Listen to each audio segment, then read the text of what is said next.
നിർമ്മിച്ച മാതാവിന്റെ ചിത്രമൊരുക്കി വിജയമാത CLC ബോയ്സ്. ഒക്ടോബർ മാസത്തോടനുബന്ധിച്ച് ചിയാരം വിജയമാത CLC ബോയ്സിന്റെ നേതൃത്വത്തിലാണ് 4000-ഓളം നാണയങ്ങൾ കൊണ്ട് മാതാവിന്റെ മുഖചിത്രം ഒരുക്കിയത്.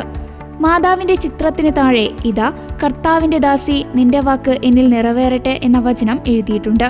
12 അടി നീളവും 5 അടി വീതിയുമുള്ള ഫ്ലെക്സിൽ 1, 5, 10 എന്നീ നാണയങ്ങൾ ഉപയോഗിച്ചാണ് ചിത്രം ഒരുക്കിയിരിക്കുന്നത്. ചിയാരം വിജയമാത ഇടവക വികാരി ഫാദർ പ്രിൻസ് പൂവത്തിങ്കൽ മാതാവിന്റെ ചിത്രം അനാച്ഛാദനം ചെയ്തു. രാപ്പകൽ ഭേദമന്യേ CLC ബോയ്സിന്റെ നേതൃത്വത്തിൽ ഒരുക്കിയ മാതാവിന്റെ ചിത്രം കാണാൻ നിരവധി പേരാണ് ചിയാരം വിജയമാത ദേവാലയത്തിൽ എത്തുന്നത്.